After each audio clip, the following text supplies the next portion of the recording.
Hi, I'm Shadi. And hello, my name is Lydia, and we are here today to speak about Are You OK Day. But first, before we begin, we would like to acknowledge that we are making this video on the land of the Kulin Nations. Always was, always will be Aboriginal land. Born wrong, why we're wrong, Aboriginal land. Don't know we're wrong and wave a rule, Aboriginal land. Near yellow or wrong, Aboriginal land. Judge we're wrong, what are we wrong, Aboriginal land. Watching my blicky got your feet upon Aboriginal land. Cause always was, always will be Aboriginal land. Hey, you mob, it's okay to ask. If you're okay. Lydia, I've just got a question for you, just so we can get started. What does Are You OK Day mean to you? Are You OK Day is an annual day, the 10th of September, I believe it is, each year, that we reinforce a culture, basically, to ask people, are you okay? So it's not that we choose this day to ask people, are you okay? And then we move on to the 11th and just keep going with our lives. It's just reinforcing a culture that we should practice this every single day. We should be asking each other every single day, keeping up with those around us, those close to us, but even more so, probably the people that are a little bit more distant, that might need that extra little bit of support to know that you're out there caring for them, knowing that you're still thinking of them, that you're still loving them, even though you may not speak every day, but you're still there. And knowing that they can rely on you as a support. That's right. Yeah, and as per the website, it does say it's a national day of action, they say, where we remind Australians that every day is the day to ask, are you okay? If someone in your world is struggling with life's ups and downs. Yeah. And so what do you think? I think, we look at the times that we're living in right now. Obviously, this is something that goes beyond 2020, but, we're all experiencing COVID right now. So what do you think is the relevance in particular with this movement and this year? This year probably means, are you okay? Probably means more to people than most years, because on top of our normal struggles, we've got this unprecedented virus which is running around and causing mayhem and chaos in people's lives, like whether it's that you've lost a job, or to us, is that it's disrupted our school year. So it's about new challenges, but how to overcome those challenges, but also our friends around us, when we're all supporting each other. And it's the only way to do it, is to support each other to be able to get through it. So during COVID, it's all about keeping up with your friends, checking up on them, and using social media as a positive network to be able to check up on each other. It's never been easier to check up on each other than in this day and age, where we all have access to internet. We all have access to social media. We have access to video calling free of charge, not like where we used to have to pay a substantial amount to be able to send photos and videos to each other. So we should be using it as a positive to be checking up on each other, to do all the right things, and to stay connected. Definitely. Yeah. And, with coronavirus, it's also important to mention that, sometimes, putting coronavirus aside for one moment, I think sometimes people feel deterred or discouraged from reaching out to people about their situation because they feel as if their struggle or their suffering is invalid. And so why I mention this is because, COVID-19 is a collective thing that we're suffering in society.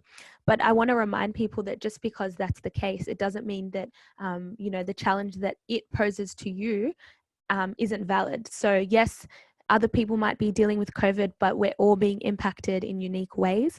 And don't let that discourage you from reaching out to people if you need, and also from asking someone if they're okay. Yeah, we're all going through this together. If there is something bringing you down, don't be scared. We all go through things, and it's more of a pay it forward. I go through something and someone else helps me out. best you can do is to pay it forward to someone else and ask them if they're okay. As you know, there are a lot of different ways that, a lot of different things that we can use to serve our mental health and well-being.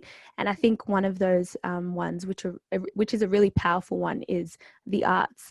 And given you're a DJ, I wanted to ask, do you use that as a way to serve your mental health and well-being in any way? Yeah, most definitely. I've been DJing for almost 10 years now, and I always see that DJing and music is an escape for me. So whenever I get to be a DJ, get in my zone, it's really just a clear headspace for me. It's a way to get away, but it's a way to also express my feelings. And I've got the opportunity to play whatever genre I like. Yeah. So, sure. If I'm feeling down, I get to play music that relates to me. If I'm feeling happy and energized, I get to play music that also relates to me. So that's been really good for me. What about yourself, Lydia? I know that you're into a little bit of arts and a little bit of you're changing it up these days. So tell me a little bit about how it helps with you. I think that the arts in general is something that I'd definitely lean on a lot. For one, I would say drawing is really therapeutic for me. So just picking up a pencil or a pen and just scribbling, I find that I get so immersed into that zone that I do forget about what else is going around me, and it's a really therapeutic moment. But on top of that, dancing is definitely my thing. So when I'm working on assignments, I literally would stop at the 1 hour mark and just put my earphones in, play a song and just dance in front of the mirror and just go for it. And then I'll just go back to the desk for another hour. So all of these things are it's letting energy out, it's escaping, it's relating, like you say. So I do believe that the arts is a really powerful way to serve as a preventative measure, but also a treatment for mental health and well-being. Speaking of, we actually are blessed today to have an artist from Brimbank come and visit us and bless us with her art. Her name is Akwal Magek. She is a spoken word artist from the western suburbs, and she does spoken word poetry, as I said, which focuses on her struggles of identity and self-love. So we'd love to welcome aboard Akwal Magek. How are you today? I'm good, thank you. How are you? Yeah, we're really good. Thank you for asking. Well, today I had time to write a poem about self-love and how I know that during these years, a lot of young people and a lot of older people have had troubles accepting themselves and loving themselves because of all the media and how society expects them to look like and all that. Definitely. Yeah. No, that's really powerful, especially, sorry, I was going to say with our, we have such a big first generation Australian population here. So I think that a lot of us definitely have that sort of identity struggle. So it's great to see that you're addressing that issue that many of us can relate to. So my poem is called Self-Love. I wrote it at a time where I thought a lot of people needed that motivation of loving themselves, because in today's society, a lot of people don't actually have a lot of self-love because the media expects people to look a type of way and feel a type of way about how they look. And I thought it was really important for me to write this piece called Self-Love. We live in a society where the acceptance of others make us valuable, but yet we do not seek acceptance from ourselves. We learn to love others from head to toe, but we can barely look at our own reflection. When it comes to self-love, we can say that we lack the ability to love. We are becoming cold-blooded animals, creatures that depend on their environment to live. Their admiration becomes shelter. Their compliments become blankets. Their affection become fire. We sit beside people who give us validation as a means of heat. We live in a society that expects us to seek acceptance from those who can barely accept themselves. In a culture where plastic and cosmetic surgery are a way of embracing who you are. And a version of you is not good enough until it ticks society's invisible boxes of attractiveness. In a culture where hating ourselves has become the norm. Self-abasement, self-denigration, and self-disgust. Cold-blooded animals is what we are. Where if we accept our flaws, we are seen as flaws. Where beauty standards must be met. When females have to be 5'5" with a skinny waist, pretty face, and looking fine. When males are expected to be above 6 foot, built like Arnold and looking like Chris Hemsworth. Cold-blooded animals are what we have been taught to be, where we look at individuals as gods and ourselves as dirt beneath their feet, where diets have become sacrifices, beauty products have become rituals, and love no longer exists. We starve ourselves, we overfeed ourselves, we manipulate our faces and bodies and wonder why we are not good enough. We are in an endless cycle of hatred because we do not seem to understand that love comes from within. Cold-blooded animals are what we are. When we learn to create heat within ourselves, we teach ourselves how to love ourselves, learn how to generate heat within ourselves. We become warm-blooded animals. The need of admiration, compliments, and acceptance will be found within us. We will not need validation from others to feel beautiful. The eyes of many will not validate our beauty. Do not conform to society, as Rita May once said. The reward of conformity is that everyone likes you except for yourself. Thank you. That was beautiful. I think I saw Shadi laughing at the Arnold. Yeah. I felt like it sort of related to me, considering I'm not 6 foot or Arnold looking, Right. but it's a very true, spoken word poem. It actually does relate to today's society. Definitely. Definitely. Aqual, I've just got a question for you. How does your art relate to your mental health? Does it help? How does it allow you to release?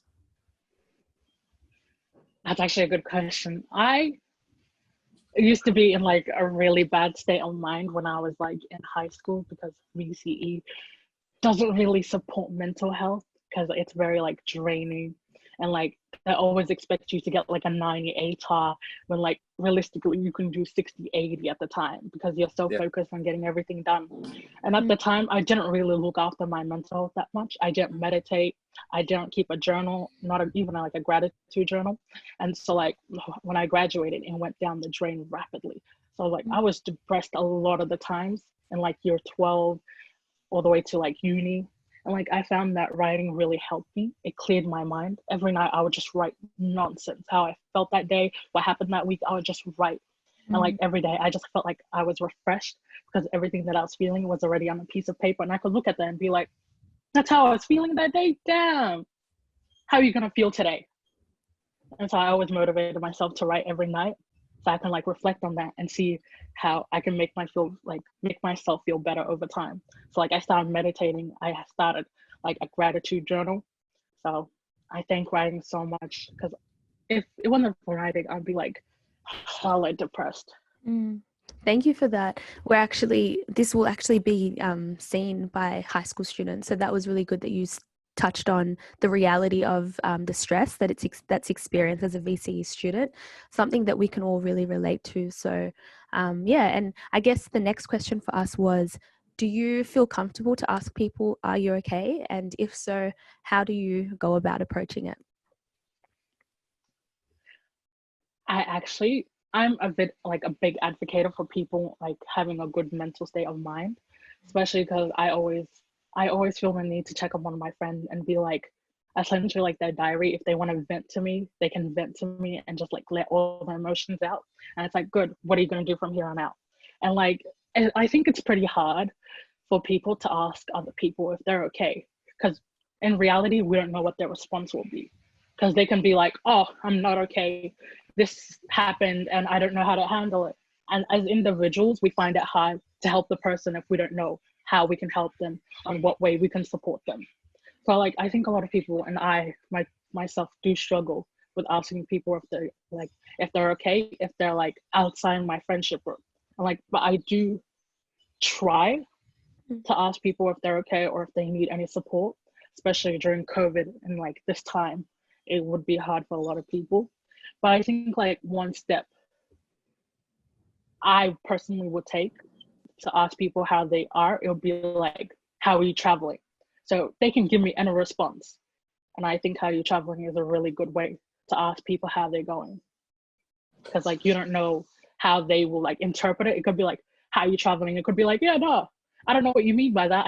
I travel by bus. I'm good. I don't know. And like, you can actually start a conversation like that. And I think I that's get that. one good step. Yeah, so it's like you give them permission to lean into vulnerability if they choose to. And if not, the wording of that question allows them to respond in a casual manner as well. Is that Yeah. sort of, yeah. Okay, cool. And I guess just to touch on what you were saying earlier with regards to struggling to sometimes ask that question to people that you're not close to, I think, if we can all develop a culture where we at least check in on those that we do have that relationship with, which is something that you are comfortable doing, then I think that would really make a difference. So thank you for that insight. We really appreciate it. And thank you for your beautiful spoken word performance. That was amazing as well. And yeah, Shadi, did you have any final words that you wanted to say to Akwal before?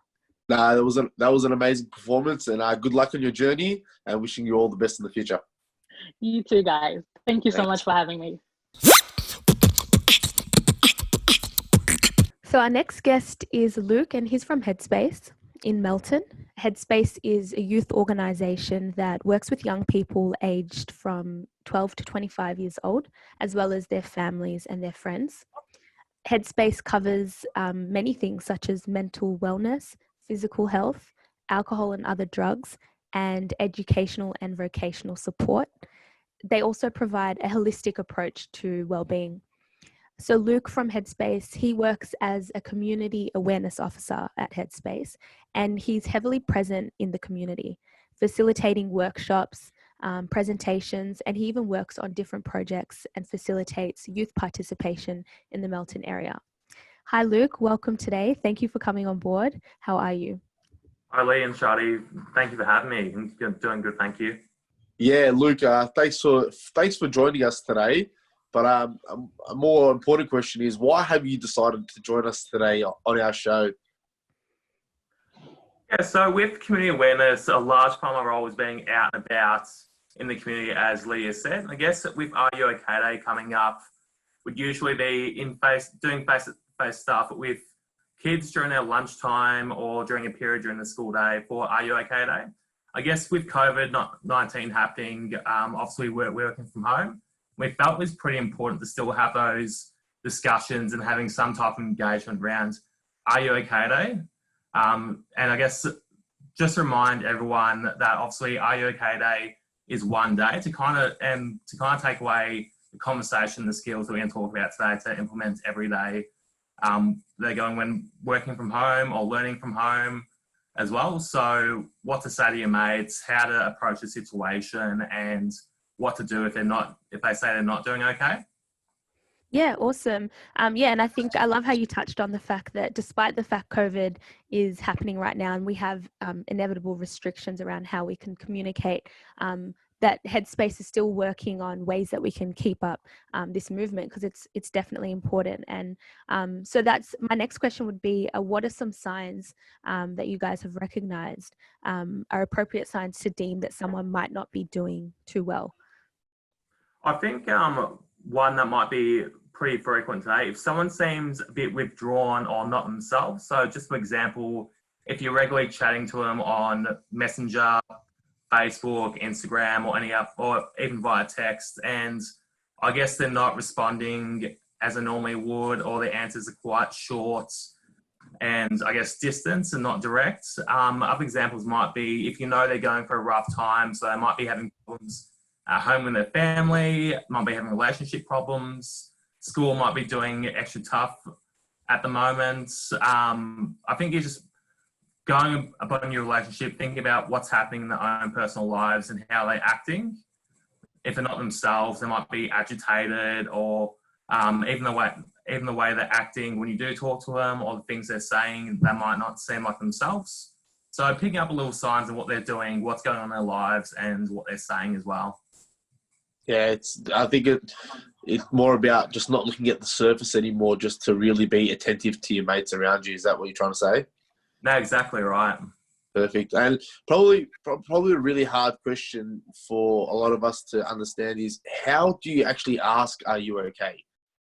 Yeah, that's a great one. I think the most important thing to do is be prepared. So think about how you're going to ask the question. So it might not necessarily be saying directly, are you okay? It might be asking in a way that you usually ask, maybe like, how have things been?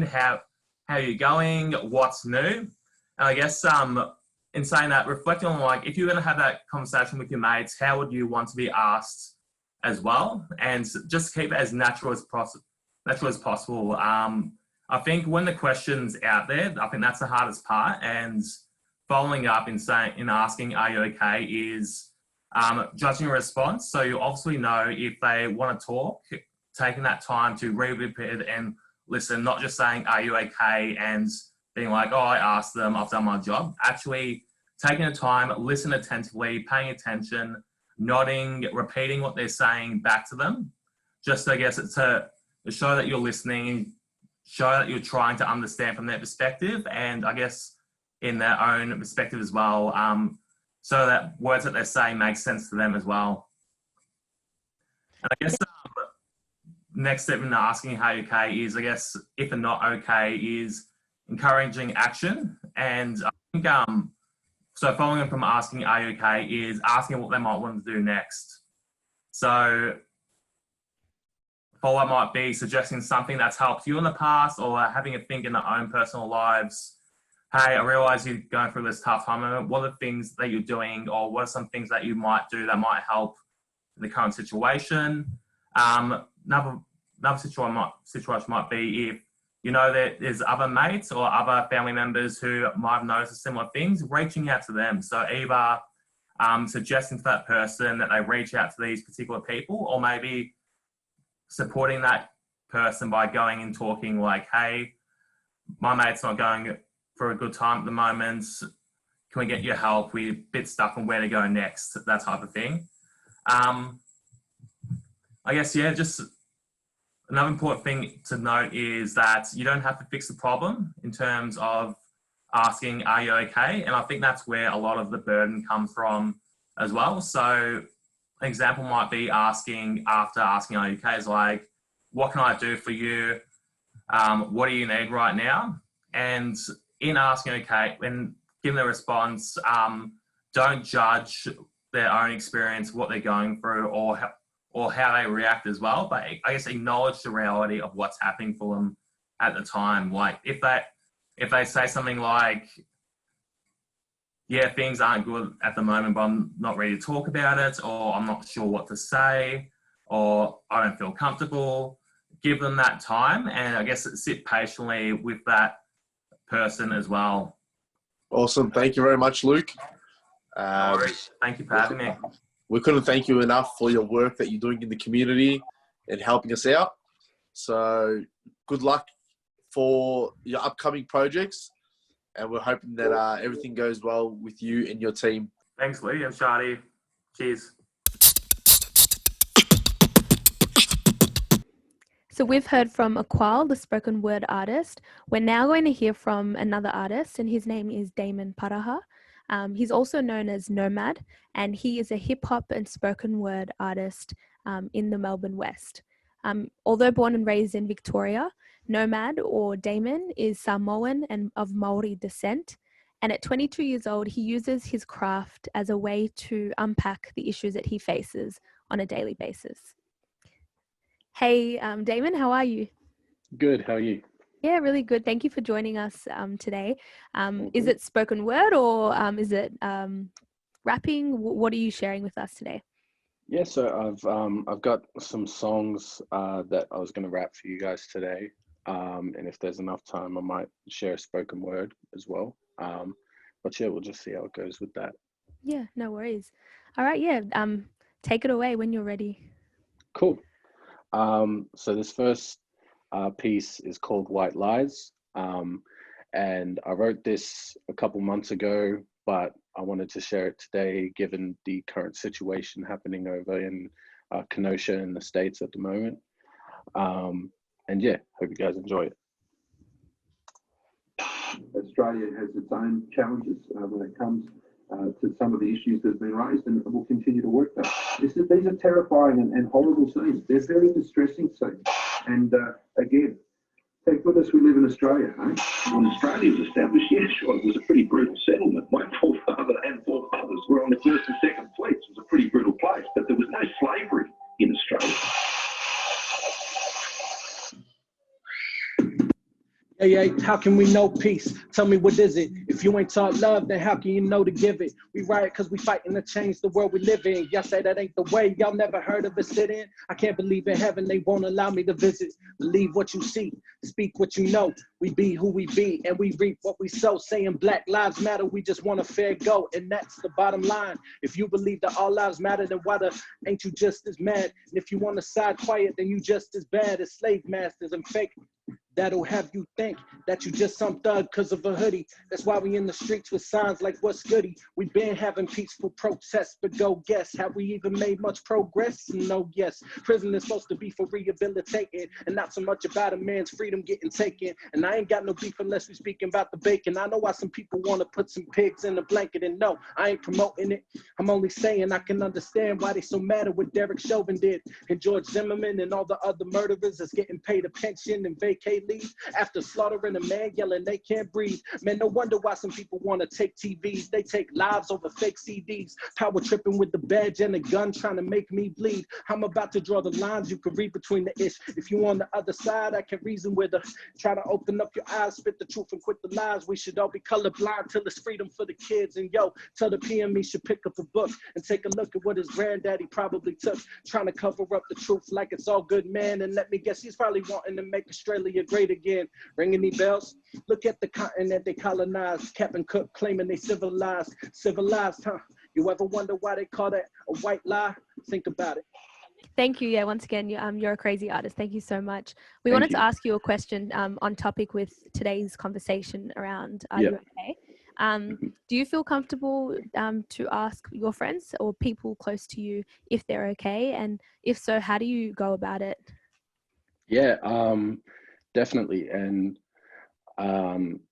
it's like that's been a major conversation in like this second half of my life so far.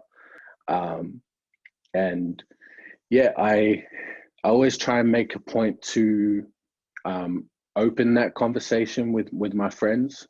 I know that especially as men, it can be quite difficult to talk about these topics and open up to each other because there is that fear that, you know, being a man, there's a certain standard that you have to hold yourself to.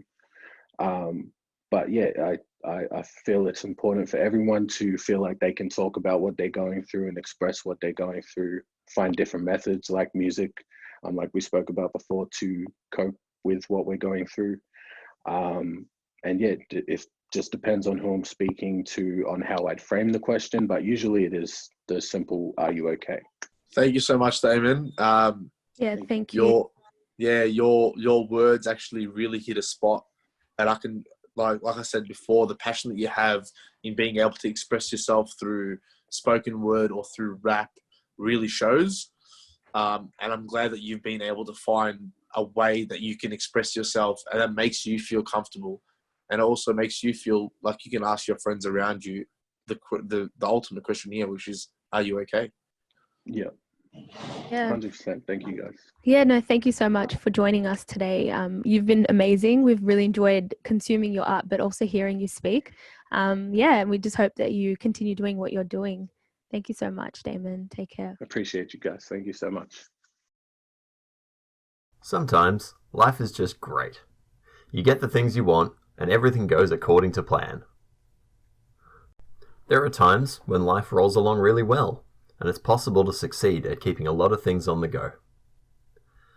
But life can also be complex, difficult, messy, overwhelming, and we can't always handle everything that happens. But don't let a setback get you down. It's worth persevering, even if sometimes you need to make things a bit simpler for yourself. Slow down just a little bit. You can still do things well if you keep trying, and don't worry about how a past version of yourself thought things should be going by now. Circumstances change. We adapt. But even still, we can't keep up all the time. But we can keep doing our best at the things that matter the most. And sometimes all you can manage is to just be. Just exist. Just breathe. And that's okay too. It's okay not to be okay. and to need someone to talk to. So don't be afraid to ask for help when times are hard. Who knows, the person you talk to may have just what you need to get you back on your feet again.